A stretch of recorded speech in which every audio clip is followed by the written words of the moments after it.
Some people say that mass immigration into the United States can help reduce world poverty. Is that true? Well, no, it's not. And let me show you why. This gumball represents the 1 million legal immigrants that the United States has taken every year on average since 1990.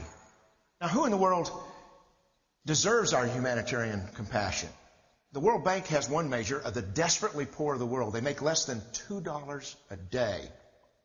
And how many people make less than $2 a day in the world? We'll start with Africa. In Africa alone, there are 650 million people who make less than $2 a day. 650 million. And in India, another 890 million people, desperately poor. China adds another 480 million people, making less than $2 a day.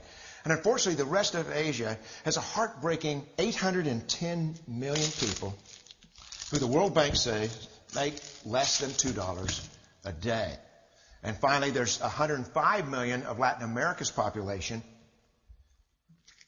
that are desperately poor. All told, the World Bank says there are 3 billion people in the world. 3 billion people who are desperately poor, making less than $2 a day. That's 3,000 gumballs.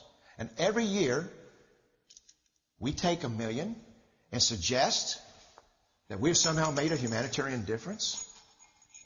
Of course, we don't pull our immigrants from these desperately poor populations, do we?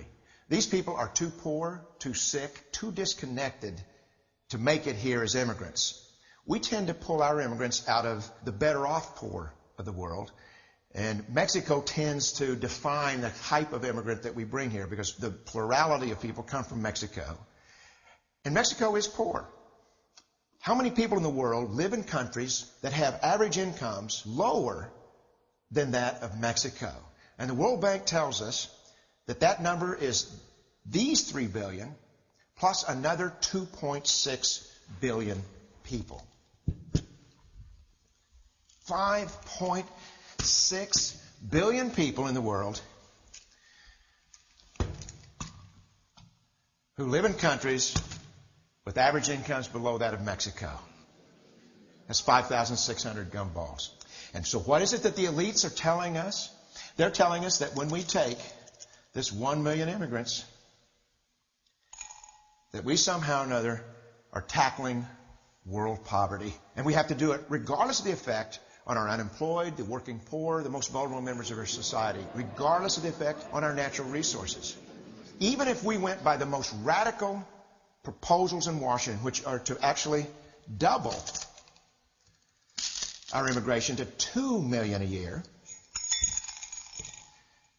which would totally overwhelm our physical, natural, and social infrastructures, we couldn't make a noticeable difference. And we may be really hurting the impoverished people of the world because the 1 million that we do take are among the most energetic, often the better educated, certainly the most dissatisfied people that if they did not immigrate would be the agents for change to improve the lot of all the people in these countries. The true heroes in the global humanitarian field are the people in these countries who have the wherewithal to immigrate to another country, but instead stay in their countries to apply their skills to help their fellow countrymen. Unfortunately, our immigration system tends to entice these very type of people to abandon their countrymen.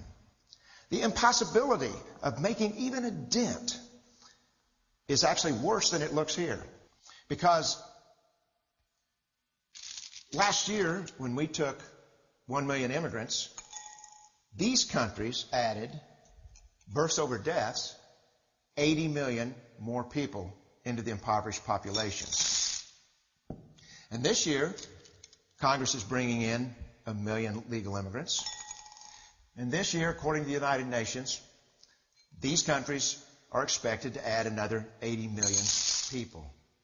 And next year, you can be quite sure that Congress, unless stopped by the American voters, will bring in another 1 million immigrants.